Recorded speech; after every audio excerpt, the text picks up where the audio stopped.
Health plus programme ਤੁਹਾਡਾ ਸਭ ਦਾ ਸਵਾਗਤ ਹੈ। ਅੱਜ ਅਸੀਂ ਤੁਹਾਨੂੰ ਲੈ ਕੇ ਚੱਲ ਰਹੇ ਹਾਂ ਡਾਕਟਰ ਬਬਨ ਹੋਮੋ ਕਲੀਨਿਕ ਜੋ ਕਿ ਲੁਧਿਆਣਾ ਵਿਖੇ ਸਥਿਤ ਹੈ। ਇਹ ਕਲੀਨਿਕ ਮਰੀਜ਼ਾਂ ਲਈ ਕਿਸੇ ਵਰਦਾਨ ਤੋਂ ਘੱਟ ਨਹੀਂ ਹੈ। ਦੂਰੋਂ ਪੇਸ਼ੈਂਟਸ ਇੱਥੇ ਪਹੁੰਚਦੇ ਨੇ ਤੇ ਆਪਣਾ ਇਲਾਜ ਕਰਵਾਉਂਦੇ ਨੇ। ਸਾਡੀ ਟੀਮ ਨੇ ਡਾਕਟਰ ਬਬਨ ਜੀ ਨਾਲ ਗੱਲਬਾਤ ਕੀਤੀ। ਡਾਕਟਰ ਬਬਨ ਜੀ MD ਪੰਜਾਬ ਨੇ ਔਰ ਮਰੀਜ਼ਾਂ ਦੇ ਲਈ ਇੱਕ ਵਰਦਾਨ ਨੇ। ਦੂਰੋਂ ਮਰੀਜ਼ ਇੱਥੇ ਪਹੁੰਚਦੇ ਹਨ ਤੇ ਆਪਣਾ ਇਲਾਜ ਕਰਵਾਉਂਦੇ ਹਨ। ਕੋਰੋਨਾ ਮਹਾਮਾਰੀ ਦੇ ਦੌਰਾਨ ਵੀ ਡਾਕਟਰ ਬਬਨ ਜੀ ਵੱਲੋਂ ਬਹੁਤ ਹੀ ਵਧੀਆ ਤਰੀਕੇ ਨਾਲ ਆਪਣੀ ਸੇਵਾਵਾਂ ਦਿੱਤੀਆਂ ਨੇ। ਸਾਡੀ ਟੀਮ ਨੇ ਡਾਕਟਰ ਬਬਨ ਜੀ ਨਾਲ ਗੱਲਬਾਤ ਕੀਤੀ ਜਿਨ੍ਹਾਂ ਨੇ ਸਾਨੂੰ ਡਾਕਟਰ ਬਬਨ ਹੋਮੋ ਕਲੀਨਿਕ ਬਾਰੇ ਵਿਸਥਾਰ ਨਾਲ ਜਾਣਕਾਰੀ ਦਿੱਤੀ। आओ लेके चलते हैं ਤੁਹਾਨੂੰ ਡਾਕਟਰ ਬਬਨ ਹੋਮੋ ਕਲੀਨਿਕ ਲੁਧਿਆਣਾ। कितनी देर से तुसी डॉक्टर बबन को आ रहे हो और कितना रिजल्ट है? ਮੈਨੂੰ 2 ਸਾਲ ਹੋ ਗਏ ਇਹਨਾਂ ਕੋਲ ਆਉਂਦੇ ਹੋਏ। ਬਹੁਤ ਅੱਛਾ ਰਿਜ਼ਲਟ ਹੈ। ਮੇਰੇ ਬੱਚਿਆਂ ਨੂੰ ਐਲੋਪੈਥਿਕ ਦਵਾਈ ਦਾ ਕੰਮ ਹੀ ਨਹੀਂ, ਇਹਨੂੰ ਹੋਮੋਪੈਥਿਕ ਹੀ ਆ ਕੇ ਖਵਾਉਣੀ ਪੈਂਦੀ ਹੈ ਤਾਂ ਹੀ ਠੀਕ ਹੁੰਦੀ ਹੈ। ਬਹੁਤ ਅੱਛਾ ਰਿਜ਼ਲਟ ਹੈ ਮੈਡੀਸਿਨ ਦਾ। पहले की कहना चाहूँगा कि आम तौर पर ना जो लोग आप छोटे बच्चों लिए थोड़ा डर लगता भी होम्योपैथी च ना जाइए या हम की कहना चाहोगे ਤੁਹਾਡੇ ਵੀ प्यारे प्यारे बच्चे हैं लेकिन ਤੁਸੀਂ होम्योपैथी ਤੇ ਵਿਸ਼ਵਾਸ ਕੀਤਾ ਔਰ ਅੱਜ ਬੱਚੇ ਵੀ ਜਿਹੜੇ ਹੈਗੇ ਇਹਨਾਂ ਦੀ ਹੈਲਥ ਵੀ ਔਰ ਇਹਨਾਂ ਦੀ ਬੋਡੀ ਲੈਵਲ ਵੀ ਬਿਲਕੁਲ ਹਾਂਜੀ, ਕੋਈ ਡਰਨ ਵਾਲੀ ਗੱਲ ਨਹੀਂ। ਮੇਰੀ ਬੇਬੀ ਨਿਊਬੋਰਨ ਬੇਬੀ ਹੋਈ ਇੱਥੋਂ ਹੀ ਮੈਂ ਮੈਡੀਸਨ ਲੈ ਰਹੀ ਹਾਂ। ਮੈਂ ਵੱਡੇ ਬੇਟੇ ਦੀ ਵੀ ਇੱਥੇ ਮੈਡੀਸਨ ਲਿੱਤੀ ਸੀਗੀ ਪਹਿਲੇ ਮੈਂ ਦੂਜੀ ਹੋਮੋਪੈਥਿਕ ਖਾਂਦੀ ਸੀਗੀ। ਫਿਰ ਮੈਂ ਬਬਨ ਡਾਕਟਰ ਦਾ ਪਤਾ ਲੱਗਾ ਕਿ ਮੈਂ ਇਹਨਾਂ ਕੋਲ ਆਉਣਾ ਸ਼ੁਰੂ ਕੀਤਾ। 2 ਸਾਲ ਹੋ ਗਏ। ਬੱਚਿਆਂ ਦੀ ਕੋਈ ਡਰਨ ਵਾਲੀ ਇੱਦਾਂ ਦੀ ਗੱਲ ਨਹੀਂ ਹੈਗੀ। ਬਹੁਤ ਅੱਛੀ ਮੈਡੀਸਨ ਹੈ, ਕੋਈ ਸਾਈਡ ਇਫੈਕਟ ਵੀ ਨਹੀਂ ਹੈ। ਬਿਲਕੁਲ ਬੱਚੇ ਠੀਕ ਹੁੰਦੇ ਪਏ ਆ। ਮੈਂ ਇੱਥੋਂ ਹੀ ਲੈਂਦੀ ਹਾਂ ਮੈਡੀਸਨ। ਦੁਨੀਆ ਦੇਖੋ ਮੇਰੀ ਛੋਟੀ ਜਿਹੀ ਹੈ, ਮੈਂ ਇੱਥੋਂ ਹੀ ਲੈਂਦੀ ਹਾਂ ਸ਼ੁਰੂ ਤੋਂ ਜੀ ਮੈਡੀਸਨ। ਲੁਧਿਆਣੇ ਤੋਂ ਆਏ ਹਾਂ ਜੀ ਤੇ ਡਾਕਟਰ ਬਬਨ ਦਾ ਰੈਫਰੈਂਸ ਸਾਨੂੰ ਕਿਸੇ ਡਾਕਟਰ ਕੋਲੋਂ ਹੀ ਮਿਲਿਆ। She is very good lady ਔਰ ਮੈਡੀਸਿਨਸ ਦਾ ਜੋ ਉਹਨਾਂ ਦਾ ਰਿਵਿਊ ਹੈ ਕਿ ਬਹੁਤ ਅੱਛੀ ਮੈਡੀਸਿਨ ਦਿੰਦੇ ਨੇ ਔਰ ਕਾਫੀ ਜੋ ਪੇਸ਼ੈਂਟਸ ਨੇ ਰਿਕਵਰ ਹੋਏ ਇਹਨਾਂ ਕੋਲੋਂ। ਤੇ ਅਸੀਂ ਵੀ ਫਸਟ ਟਾਈਮ ਆਏ ਇਹਨਾਂ ਕੋਲੋਂ। ਹੋਪ ਸੋ ਅਸੀਂ ਵੀ ਸਾਡੇ ਬੱਚੇ ਵੀ ਠੀਕ ਹੋਣਗੇ। ਚੈਨਲ ਤੇ ਤੁਹਾਡਾ ਸਵਾਗਤ ਹੈ ਹੈਲਥ ਪਲਸ ਪ੍ਰੋਗਰਾਮ ਦੇ ਵਿੱਚ। ਔਰ ਅਸੀਂ ਆਏ ਹਾਂ ਡਾਕਟਰ ਬਬਨ ਜਿਨ੍ਹਾਂ ਨੇ ਪਿਛਲੇ ਲੰਬੇ ਸਮੇਂ ਤੋਂ ਹੋਮੋਪੈਥੀ ਦੇ ਵਿੱਚ ਬਹੁਤ ਵੱਡੀਆਂ ਸੇਵਾਵਾਂ ਜਿਹੜੀਆਂ ਹੈਗੀਆਂ ਲੁਧਿਆਣਾ ਦੇ ਵਿੱਚ ਕੀਤੀਆਂ ਨੇ ਔਰ MD ਨੇ ਇਹ ਹੋਮੋਪੈਥੀ ਵਿੱਚ। ਡਾਕਟਰ ਸਾਹਿਬ ਸਵਾਗਤ ਹੈ ਤੁਹਾਡਾ ਸਾਡੇ ਸਪੈਸ਼ਲ ਸ਼ੋਅ 'ਚ। Thank you. ਦੱਸੋ ਕੀ ਕਹਿਣਾ ਚਾਹੋਗੇ ਕਿ ਹੋਮੋਪੈਥੀ ਜਿਹੜੀ ਕਿਸੇ ਸਮੇਂ ਦੇ ਉੱਪਰ ਥੋੜੀ ਸਲੋ ਨਹੀਂ ਜਾਂਦੀ ਸੀਗੀ ਲੇਕਿਨ ਜਿੱਦਾਂ ਸਿਨੈਰੀਓ ਬਦਲਦਾ ਗਿਆ ਹੈ ਔਰ ਕੋਰੋਨਾ ਦੇ ਐਪੀਡੈਮਿਕ ਦੇਖਿਆ ਗਿਆ ਕਿ ਹੋਮੋਪੈਥੀ ਨੇ ਇੱਕ ਬਹੁਤ ਵੱਡਾ ਰੋਲ ਜਿਹੜਾ ਅਦਾ ਕੀਤਾ ਲੋਕਾਂ ਦੀ ਇਮਿਊਨਿਟੀ ਵਧਾਉਣ ਦੇ ਵਿੱਚ ਔਰ ਲੋਕਾਂ ਨੂੰ ਇੱਕ ਨਈ ਜ਼ਿੰਦਗੀ ਦੇਣ ਦੇ ਵਿੱਚ। ਕੀ ਕਹਿਣਾ ਚਾਹੋਗੇ? ਹਾਂਜੀ, ਪੁਰਾਣੇ ਟਾਈਮ ਦੇ ਵਿੱਚ ਅਗਰ ਆਪਾਂ ਦੇਖਿਆ ਜਾਵੇ ਤਾਂ ਸ਼ਾਇਦ ਬੇਸਿਕ ਰੀਜ਼ਨਸ ਮੇਰੇ ਹਿਸਾਬ ਦੇ ਨਾਲ ਉਦੋਂ ਇਹ ਸੀਗੇ ਕਿ ਥੋੜਾ ਜਿਹਾ ਇਨਫਰਾਸਟ੍ਰਕਚਰ ਜਿਹੜਾ ਆਪਣੇ ਕਾਲਜਸ ਦਾ ਸੀ ਉਹ ਥੋੜਾ ਡਾਊਨ ਸੀ। ਬਟ ਫਿਲਹਾਲ ਦੇ ਟਾਈਮ ਦੇ ਵਿੱਚ ਤਾਂ ਮੈਨੂੰ ਇਹੋ ਜਿਹਾ ਕਦੀ ਕੁਝ ਲੱਗਿਆ ਨਹੀਂ। ਮੈਂ ਜਦੋਂ ਦੀ ਹੋਮਿਓਪੈਥੀ ਦੇ ਵਿੱਚ ਹਾਂ ਕਿ ਮੈਨੂੰ ਇਹੋ ਜਿਹਾ ਕਦੀ ਕੁਝ ਲੱਗਿਆ ਨਹੀਂ ਕਿ ਹੋਮਿਓਪੈਥੀ ਸਲੋ ਡਾਊਨ ਹੈ ਜਾਂ ਕੁਝ ਵੀ ਹੈ। ਬਾਕੀ it depends upon your hard work and all ਜਿਹੜਾ ਕਿਉਂਕਿ ਹੋਮਿਓਪੈਥੀ ਅਗਰ ਤੁਸੀਂ ਦੇਖਿਆ ਜਾਵੇ ਤਾਂ ਇਹਦੀ ਜਿਹੜੀ ਸਟੱਡੀ ਹੈਗੀ ਹੈ ਉਹ as compare to other systems ਬਹੁਤ ਜ਼ਿਆਦਾ ਵਾਸਟ ਹੈ। ਲਾਈਕ ਇੱਕ ਮੈਡੀਸਨ ਹੈਗੀ ਹੈ ਅਗਰ ਤਾਂ ਉਹਦੇ ਵਿੱਚ 1000 ਸਿੰਪਟਮਸ ਨੇ। ਤਾਂ ਉਸ ਚੀਜ਼ ਨੂੰ ਪੜ੍ਹਨ ਲਈ, ਉਸ ਚੀਜ਼ ਨੂੰ ਨੌਲੇਜ ਲੈਣ ਲਈ ਬਹੁਤ ਜ਼ਿਆਦਾ ਮਤਲਬ ਡੀਪਲੀ ਤੁਹਾਨੂੰ ਅੰਡਰਸਟੈਂਡ ਕਰਨਾ ਪੈਂਦਾ ਚੀਜ਼ਾਂ ਨੂੰ। ਸੋ ਅਦਰਵਾਈਜ਼ ਐਸਾ ਕੁਝ ਮੈਨੂੰ ਅੱਜ ਤੱਕ ਕਦੀ ਨਹੀਂ ਲੱਗਿਆ ਕਿ ਮੈਨੂੰ ਇੰਨਾ ਟਾਈਮ ਕੰਮ ਕਰਦੀ ਨੂੰ ਹੋ ਗਿਆ ਕਿ ਕਦੀ ਨਹੀਂ ਲੱਗਿਆ ਕਿ ਇਹਦਾ ਕੋਈ ਸਲੋ ਡਾਊਨ ਰੇਟ ਹੈ ਜਾਂ ਕੁਝ ਵੀ ਹੈ। ਬਟ ਆਫਟਰ ਕੋਵਿਡ ਤੋਂ ਬਾਅਦ ਤਾਂ ਮਤਲਬ ਬਹੁਤ ਅੱਛੇ ਰਿਜ਼ਲਟਸ ਕੋਵਿਡ ਦੇ ਡਿਊਰਿੰਗ ਵੀ ਮੈਂ ਦੇਖੇ ਨੇ ਕਿ ਪੇਸ਼ੈਂਟਸ ਦੇ ਵਿੱਚ ਬਿਨਾਂ ਕਿਸੇ ਸਾਈਡ ਇਫੈਕਟ ਤੋਂ ਮੈਡੀਸਿਨਸ ਜ਼ਿਆਦਾ ਕੰਪੈਰੀਟਿਵਲੀ ਬਹੁਤ ਅੱਛੀਆਂ ਅਸਰ ਕੀਤੀਆਂ ਔਰ ਪੇਸ਼ੈਂਟਸ ਘਰ ਬੈਠੇ ਹੀ ਠੀਕ ਹੋਏ ਨੇ। ਲਾਈਕ ਕਿ ਜਿਵੇਂ ਆਪਾਂ ਅਦਰ ਸਿਸਟਮਸ ਦੇ ਵਿੱਚ ਦੇਖੀਏ ਤਾਂ ਸਟੀਰੋਇਡਸ ਐਂਡ ਆਲ ਉਹਦੇ ਸਾਈਡ ਇਫੈਕਟਸ ਨੇ ਬਟ ਇਹਦੇ ਵਿੱਚ ਇਹੋ ਜਿਹਾ ਕੁਝ ਨਹੀਂ ਸੀ। ਬਹੁਤ ਅੱਛੇ ਤਰੀਕੇ ਦੇ ਨਾਲ ਮੈਂ ਵੀ ਬਹੁਤ ਪੇਸ਼ੈਂਟਸ ਅੱਛੇ ਹੈਂਡਲ ਕੀਤੇ ਨੇ ਕੋਵਿਡ ਦੇ। ਔਰ ਉਸ ਟਾਈਮ ਕਦੀ ਵੀ ਕੋਈ ਪੇਸ਼ੈਂਟ ਨਾ ਤਾਂ ਟੱਚਵੁੱਡ ਕੋਈ ਖਰਾਬ ਹੋਇਆ ਨਾ ਕਦੀ ਕੋਈ ਮਤਲਬ ਕਿ ਕੋਈ ਇਸ ਤਰ੍ਹਾਂ ਦੀ ਐਮਰਜੈਂਸੀ ਆਈ ਕਿ ਉਹਨਾਂ ਨੂੰ ਹਸਪੀਟਲਾਈਜ਼ ਹੋਣਾ ਪਵੇ। ਸਾਰੇ ਪੇਸ਼ੈਂਟਸ ਘਰ ਬੈਠ ਕੇ ਹੀ ਰਿਕਵਰ ਹੋਏ ਨੇ। ਦੱਸੋ ਜਿਸ ਤਰੀਕੇ ਦੇ ਨਾਲ ਆਪਾਂ ਗੱਲ ਕਰ ਲਈਏ ਇਸ ਕਲੀਨਿਕ ਦੀ ਜਿਹੜਾ ਤੁਸੀਂ ਇੱਥੇ ਆਏ ਹੋ ਔਰ ਤੁਸੀਂ ਇਸ ਫੀਲਡ ਦੇ ਵਿੱਚ ਲੰਬਾ ਐਕਸਪੀਰੀਅੰਸ ਜਿਹੜਾ ਤੁਹਾਡਾ ਹੈਗਾ, ਕੀ ਕਹਿਣਾ ਚਾਹੋਗੇ ਕਿ PCOD ਜਿਹੜੀ ਜਦੋਂ ਤੁਸੀਂ ਸਟਾਰਟ ਕੀਤਾ ਉਸ ਟਾਈਮ ਦੇ ਉੱਪਰ ਹੁਣ ਦੇ ਕਿੰਨੇ ਜ਼ਿਆਦਾ ਮਤਲਬ ਤੇਜ਼ੀ ਨਾਲ ਵੱਧ ਰਹੀ ਹੈਗੀ ਆ? ਕੀ ਕਹਿਣਾ ਚਾਹੋਗੇ?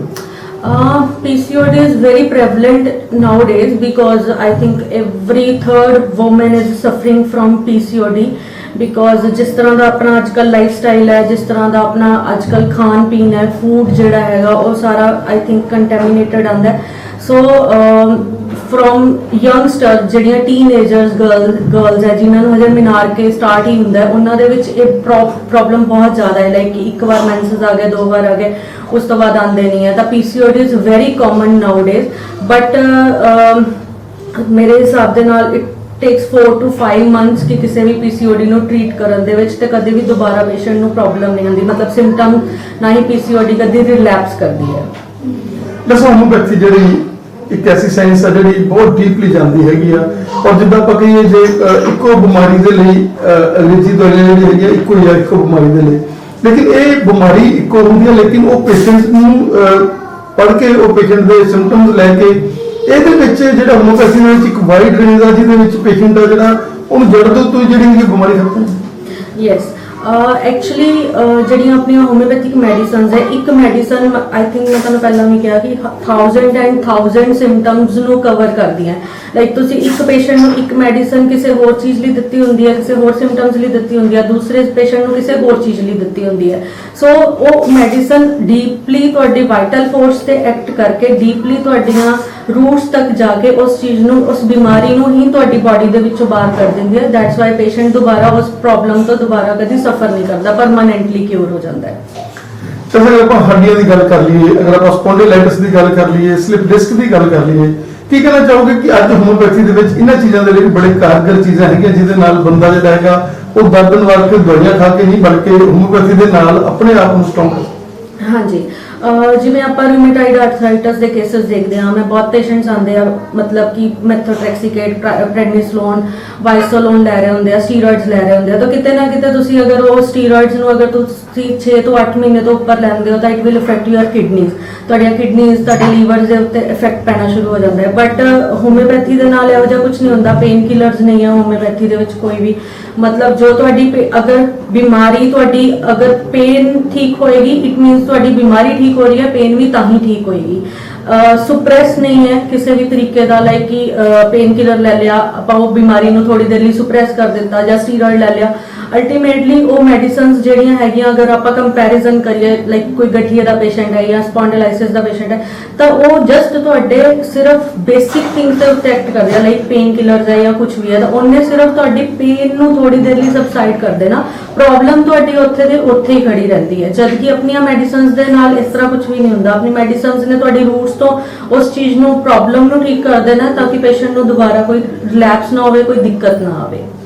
ਡਾਕਟਰ ਸਾਹਿਬ, ਅਸੀਂ ਤੁਹਾਡੇ ਕਲੀਨਿਕ ਦੇ ਵਿੱਚ ਦੇਖਿਆ ਕਿ ਛੋਟੇ ਛੋਟੇ ਬੱਚੇ ਜਿਹੜੇ 1-2 ਸਾਲ ਦੇ ਬੱਚੇ ਆ ਜਿਹੜੇ ਉਹਨਾਂ ਦੇ ਪੇਰੈਂਟਸ ਵੀ ਕਹਿੰਦੇ ਵੀ ਅਸੀਂ ਜਨਮ ਤੋਂ ਹੀ ਅਸੀਂ ਬੱਚਿਆਂ ਨੂੰ ਹੋਮਿਓਪੈਥੀ ਤੇ ਲਾਇਆ, ਔਰ ਉਹ ਬੱਚੇ ਉਹਨਾਂ ਦੀ ਬੋਡੀ ਲੈਂਗੁਏਜ ਜਿਹੜੀ ਹੈਗੀ ਆਮ ਬੱਚਿਆਂ ਦੇ ਨਾਲੋਂ ਕਾਫੀ ਵਧੀਆ। Yes. ਕੀ ਕਹਿਣਾ ਚਾਹੋਗੇ ਕਿ ਅਗਰ ਕਿਉਂਕਿ ਲੋਕਾਂ ਦਾ ਥੋੜਾ ਡਰ ਰਹਿੰਦਾ ਮਨ ਦੇ ਵਿੱਚ, ਮਸਾ ਅੱਜਕੱਲ ਬੱਚੇ ਇੱਕ ਮਤਲਬ ਬੱਚਾ ਹੁੰਦਾ ਔਰ ਉਹਨਾਂ ਨੂੰ ਡਰ ਜਾਂਦਾ ਕਿ ਹੋਮਿਓਪੈਥੀ ਪਤਾ ਨਹੀਂ ਕਿੱਦਾਂ ਅਸੀਂ ਜਾਵਾਂਗੇ, ਕੀ ਕਹਿਣਾ ਚਾਹੋਗੇ ਕਿ ਕ੍ਰੋਨਿਕ ਤੋਂ ਕ੍ਰੋਨਿਕ ਚੀਜ਼ ਵੀ ਹੋਵੇ ਹੋਮਿਓਪੈਥੀ ਦੇ ਵਿੱਚ, ਉਹ ਵੀ ਕਿਉਰੇਬਲ ਆ ਯੰਗ ਰਾਈਟ ਫਰਮ ਬਰਥ? ਦੇਖੋ ਇਸ ਤਰ੍ਹਾਂ ਹੁੰਦਾ ਕਿ ਲਾਈਕ ਕਿ ਇੱਕ ਮੇਰੇ ਕੋਲ ਇੱਕ ਦਿਨ ਦੇ ਬੱਚੇ ਜਾਂ ਕੁਝ ਟਾਈਮ ਦੇ ਬੱਚੇ ਵੀ ਆਉਂਦੇ ਨੇ, ਠੀਕ ਹੈ। ਇੱਕ ਦਿਨ ਦਾ ਬੱਚਾ ਵੀ ਮੇਰੇ ਕੋਲੋਂ ਉਹਦੇ ਪੇਰੈਂਟਸ ਮੈਡੀਸਨ ਲੈ ਕੇ ਜਾਂਦੇ ਆ। ਉਹਦੇ ਵਿੱਚ ਕੀ ਹੁੰਦਾ ਕਿ ਪਹਿਲੀ ਗੱਲ ਤਾਂ ਆਪਣੀ ਮੈਡੀਸਨ ਦਾ ਕੋਈ ਸਾਈਡ ਇਫੈਕਟ ਹੀ ਨਹੀਂ ਹੈ, ਪਹਿਲਾ ਪੁਆਇੰਟ, ਠੀਕ ਹੈ। ਫਿਰ ਕੀ ਹੁੰਦਾ, ਜਿਵੇਂ ਅੱਜਕੱਲ ਮੈਂ ਆਪਾਂ ਬੱਚਿਆਂ 'ਚ ਦੇਖਦੇ ਹਾਂ ਕਿ ਰਿਕਰੈਂਟ ਟੌਨਸਿਲਾਈਟਿਸ ਦੀ ਬਹੁਤ ਜ਼ਿਆਦਾ ਪ੍ਰੋਬਲਮ ਹੁੰਦੀ ਆ। ਉਹਦੇ ਵਿੱਚ ਕੀ ਹੁੰਦਾ, ਪੇਰੈਂਟਸ ਨੈਬੂਲਾਈਜ਼ ਕਰ ਐਂਟੀਬਾਇਓਟਿਕਸ ਦੇ again and again every 15 days ਉਸ ਚੀਜ਼ ਨੂੰ ਬੱਚੇ ਨੂੰ ਬਾਰ-ਬਾਰ ਐਂਟੀਬਾਇਓਟਿਕਸ ਦੇ ਕੇ ਉਹਦੇ ਨਾਲ ਇਮਿਊਨਿਟੀ ਡਾਊਨ ਹੋ ਜਾਂਦੀ ਹੈ। ਜਦਕਿ ਹੋਮਿਓਪੈਥੀ ਦੇ ਵਿੱਚ ਬੱਚੇ ਦੇ ਜੋ ਸਿੰਪਟਮਸ ਨੇ ਉਹਨੂੰ ਰਿਕਵਰ ਕੀਤਾ ਜਾਂਦਾ। ਫਿਰ ਨਾਲ ਅਸੀਂ ਪ੍ਰੀਵੈਂਟਿਵ ਮੈਡੀਸਨ ਦੇ ਦਿੰਦੀ ਹੈ ਕਿ 2-4 ਮਹੀਨੇ ਖਿਲਾ ਕੇ ਕਿ ਬੱਚੇ ਦੀ ਇਮਿਊਨਿਟੀ ਬਿਲਡ ਹੋ ਜਾਵੇ ਤਾਂ ਕਿ ਉਹ ਦੁਬਾਰਾ ਉਸ ਚੀਜ਼ ਦੇ ਲਈ ਸਫਰ ਨਾ ਕਰੇ। ਤੇ ਇਦਾਂ ਹੁੰਦਾ ਵੀ ਹੈ ਕਿ ਬੱਚਾ ਦੁਬਾਰਾ ਉਹਦੇ ਨਾਲ ਕੀ ਹੁੰਦਾ ਕਿ ਜਿਹੜੀ ਆਪਾਂ ਮੰਨ ਲਓ ਇਮਿਊਨਿਟੀ ਬੂਸਟਰ ਮੈਡੀਸਨ ਦਿੰਦੇ ਆ ਕਿ ਬੱਚੇ ਦੀ ਇਮਿਊਨਿਟੀ ਬੈਸਟ ਹੋ ਜਾਵੇ, ਬੂਸਟ ਹੋ ਜਾਵੇ, ਉਹਦੇ ਨਾਲ ਕੀ ਹੁੰਦਾ ਕਿ ਓਵਰਆਲ ਬੱਚੇ ਦੀ ਹਾਈਟ, weight, ਗਰੋਥ ਸਭ ਕੁਝ ਤੇ ਇੰਪੈਕਟ ਪੈਂਦਾ ਔਰ ਬੱਚਾ ਬਿਨਾਂ ਕਿਸੇ ਸਾਈਡ ਇਫੈਕਟਸ ਤੋਂ ਉਸ ਚੀਜ਼ ਦੇ ਨਾਲ ਰਿਕਵਰ ਕਰ ਜਾਂਦਾ ਹੈ। ਤੁਸੀਂ ਡਿਪਰੈਸ਼ਨ ਜਿਹੜਾ ਕਿ ਕਰੋਨਾ ਦੇ ਐਪੀਡੈਮਿਕ ਤੋਂ ਬਾਅਦ ਵਿੱਚ ਕਾਫੀ ਵਧਿਆ ਹੈਗਾ, ਲੋਕਾਂ ਨੂੰ ਘਰੇ ਰਹਿਣਾ ਪਿਆ ਔਰ ਉਹਦੇ ਵਿੱਚ ਬੱਚਿਆਂ ਦਾ ਵੀ ਜਿਹੜਾ ਮਾਈਂਡ ਸੈਟਅਪ ਹੈ ਥੋੜਾ ਜਿਹਾ ਬਦਲਣਾ ਸ਼ੁਰੂ ਹੋਇਆ ਔਰ ਅੱਜਕੱਲ ਥੋੜਾ ਜਿਹਾ ਗੁੱਸਾ ਵੀ ਲੋਕਾਂ 'ਚ ਜ਼ਿਆਦਾ ਆਇਆ ਹੈਗਾ। ਕੀ ਕਹਿਣਾ ਚਾਹੋਗੇ ਕਿ ਡਿਪਰੈਸ਼ਨ ਦੇ ਲਈ ਤਾਂ ਇਹ ਇੱਕ ਰਾਮਬਾਣੀ ਹੈ ਹੋਮਿਓਪੈਥੀ, ਔਰ ਜਿਹੜਾ ਡਿਪਰੈਸ਼ਨ ਦਾ ਪੇਸ਼ੈਂਟ ਜਦੋਂ ਇੱਕ ਵਾਰੀ ਸਹੀ ਜਦ ਆ ਜਾਂਦਾ ਹੈਗਾ, ਰਿਕੋਗਨਾਈਜ਼ ਹੋ ਜਾਂਦੀ ਹੈਗੀ ਆ, ਤੇ ਉਹਦੇ ਨਾਲ ਇਹ ਕਾਫੀ ਵਧੀਆ ਇਫੈਕਟਸ ਤੁਸੀਂ ਬਹੁਤ ਸਾਰੇ ਪੇਸ਼ੈਂਟ ਜਿਹੜੇ ਡਿਪਰੈਸ਼ਨ ਵਾਲੇ ਉਹਨਾਂ ਨੂੰ ਨਵੀਂ ਜ਼ਿੰਦਗੀ ਦੇ ਹਾਂਜੀ ਦੇਖੋ ਜਿਹੜੀਆਂ ਡਿਪਰੈਸ਼ਨ ਨੂੰ ਅਗਰ ਆਪਾਂ ਦੇਖਿਆ ਜਾਵੇ ਤਾਂ ਕਿਉਂਕਿ ਅੱਜਕੱਲ ਜਿਹੜਾ ਆਪਣਾ ਲਾਈਫ ਸਟਾਈਲ ਹੈ ਆਈ ਥਿੰਕ ਉਹ ਵੀ ਸਟ੍ਰੈਸਿੰਗ ਹੀ ਹੈ। ਅੱਜਕੱਲ ਹਰ ਇੱਕ ਇਨਸਾਨ ਦੀ ਲਾਈਫ ਹੀ ਇਸ ਤਰ੍ਹਾਂ ਦੀ ਹੈ।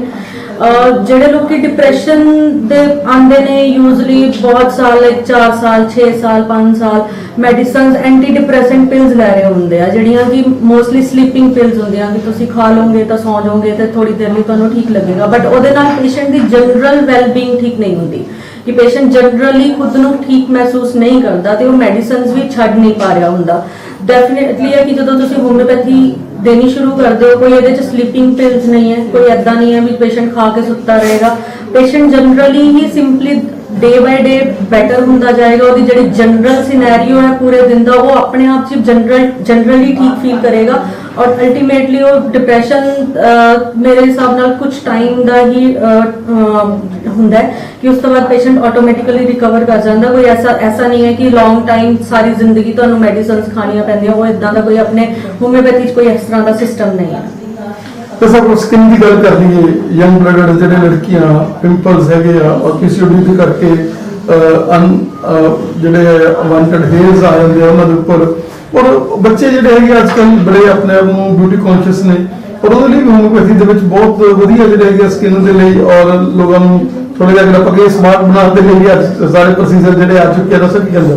ਹਾਂਜੀ, ਸਕਿਨ ਨੂੰ ਲੈ ਕੇ ਤਾਂ ਬਹੁਤ ਅੱਛੀਆਂ ਮੈਡੀਸਿਨਸ ਹੈ। ਈਵਨ ਕਿ ਸਕਿਨ ਤਾਂ ਮੈਨੂੰ ਲੱਗਦਾ ਕਿ ਬਹੁਤ ਮਾਰਵਲਸ ਰਿਜ਼ਲਟਸ ਨੇ ਸਕਿਨ ਦੇ ਹੋਮਿਓਪੈਥੀ ਦੇ ਵਿੱਚ। ਈਵਨ ਜਿਹੜੇ ਐਕਨੀ ਪ੍ਰੋਨ ਸਕਿਨ ਹੈਗੀ ਹੈ ਜਾਂ ਐਕਨੀ ਨੂੰ ਲੈ ਕੇ ਹੈ ਜਾਂ ਫੇਸ਼ੀਅਲ ਐਬਨੋਰਮਲ ਫੇਸ਼ੀਅਲ ਹੇਅਰਸ ਹੈ, ਉਹਨਾਂ ਦੇ ਵਿੱਚ ਮੈਨੂੰ ਲੱਗਦਾ ਕਿ 4-5 ਮਹੀਨੇ ਦੇ ਵਿੱਚ ਪੇਸ਼ੈਂਟ ਦਾ ਫੇਸ ਅੱਛਾ ਰਿਕਵਰ ਹੋ ਜਾਂਦਾ। ਈਵਨ ਤੱਕ ਕਿ ਯੂ ਕਾਂਟ ਇਮੇਜਿਨ ਇਟ ਕਿ patient the before and after treatment ਬਹੁਤ ਹੀ ਮਾਰਵਲਸ ਰਿਜ਼ਲਟਸ ਜਿਹੜੀਆਂ ਚੇਂਜਸ ਆਉਂਦੀਆਂ ਬਹੁਤ ਹੀ ਅੱਛੀਆਂ ਚੇਂਜਸ ਆਉਂਦੀਆਂ। ਈਵਨ ਮੇਰੇ ਬਾਹਰ ਪਿਕਸ ਵੀ ਲੱਗੀਆਂ ਹੋਈਆਂ, ਤੁਸੀਂ ਉਹਨੂੰ ਵੀ ਕਵਰ ਕਰ ਸਕਦੇ ਹੋ। ਬਹੁਤ ਅੱਛਾ ਰਿਜ਼ਲਟ ਆਉਂਦਾ ਹੈ ਕਿ ਉਸ ਚੀਜ਼ ਦੇ ਨਾਲ ਆਪਾਂ ਨੂੰ ਕਦੀ ਪੇਸ਼ੈਂਟ ਵੀ ਇਮੇਜਿਨ ਨਹੀਂ ਕਰਦਾ ਕਿ ਮੇਰੇ ਪਹਿਲਾਂ ਇਹ ਪ੍ਰੋਬਲਮ ਸੀ ਸਕਿਨ ਤੇ।